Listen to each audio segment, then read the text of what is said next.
আসসালামু আলাইকুম বন্ধুরা, দি কাপলস কুক হাউসের পক্ষ থেকে আপনাদের সবাইকে স্বাগত। আজকে আমি তৈরি করব ক্যারামেল পুডিং। পুডিং তৈরি করতে আমার লাগবে দুধ, ডিম, চিনি এবং ভ্যানিলা এসেন্স। এখন আমি তৈরি করব ক্যারামেল। আর ক্যারামেল তৈরি করার জন্য আমি চুলায় এরকম একটি কড়াই বসিয়ে দিয়েছি। কড়াইয়ের মধ্যে দিয়ে দেব চিনি,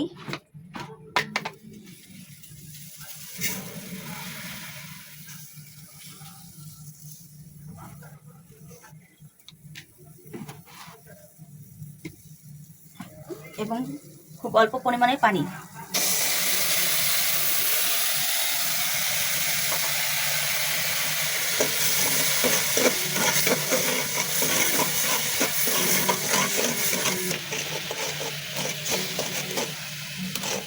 আমি চিনিটাকে ক্যারামেলের কালার আসা পর্যন্ত জাল করতে নেব।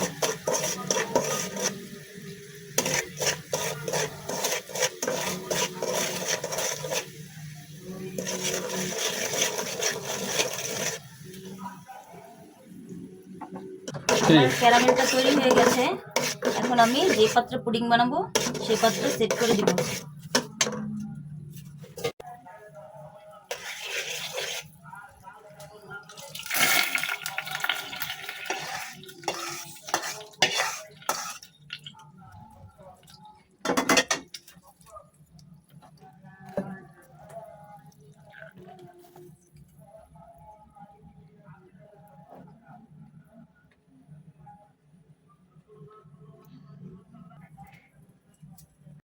আমার ক্যারামেল সেট হতে হতে আমি 3টি ডিম এবং চিনি ফেটিয়ে নিব।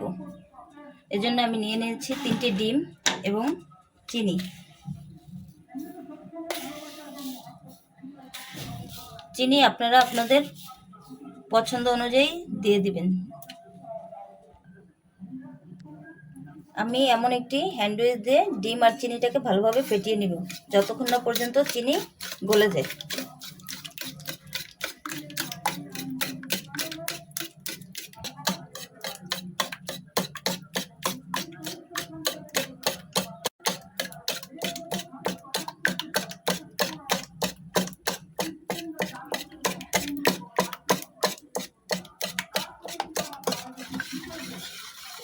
আমার ডিম ফাটানো শেষ হয়ে গেছে। এখন আমি দিয়ে দিব ভ্যানিলা এসেন্স।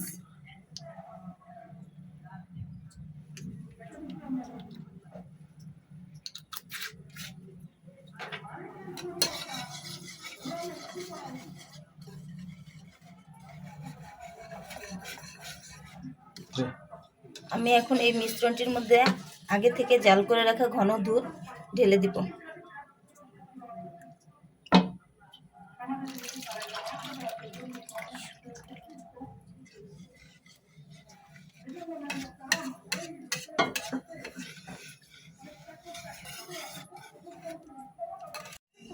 আমি যে পাত্রে পুডিংটা বানাবো সে পাত্রে এখন দুধটা ঢেলে দিব।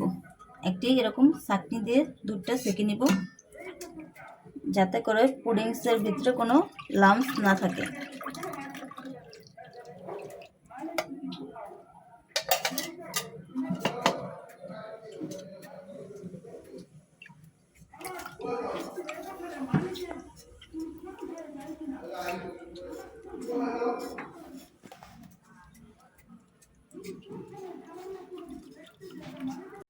আমি পুডিংটা বানানোর জন্য এখন একটি রাইস কুকারের মধ্যে পুডিংটা সেট করে নিব। আপনারা ইচ্ছা করলে চুলায়ও বানাতে পারেন। আর এর জন্য আমি দিয়ে দিয়েছি একটি এরকম স্ট্যান্ড আর পানি।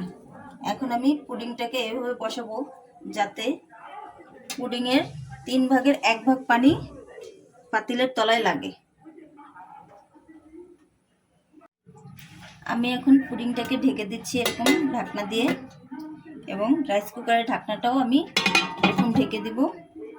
আর এই ছিদ্রটা আমি বন্ধ করে দিব।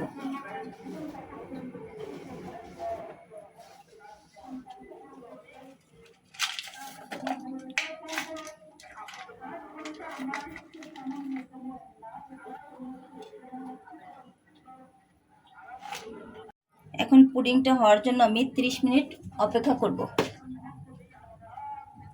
আমার পুডিংটা এখন হয়ে গেছে, আমি আপনাদেরকে দেখিয়ে দিচ্ছি।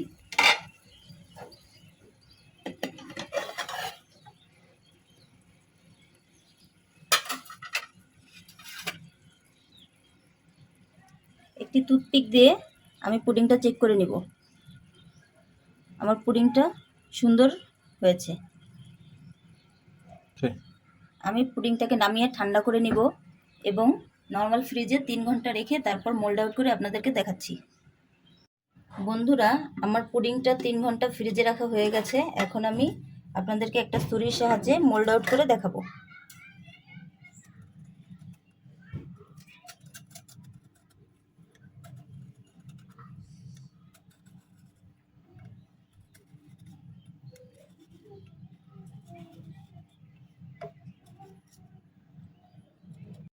বন্ধুরা, তৈরি হয়ে গেল আমার ক্যারামেল পুডিং। বন্ধুরা, যদি ভিডিওটি ভালো লাগে তাহলে প্লিজ আমার চ্যানেলটি সাবস্ক্রাইব করে দিবেন।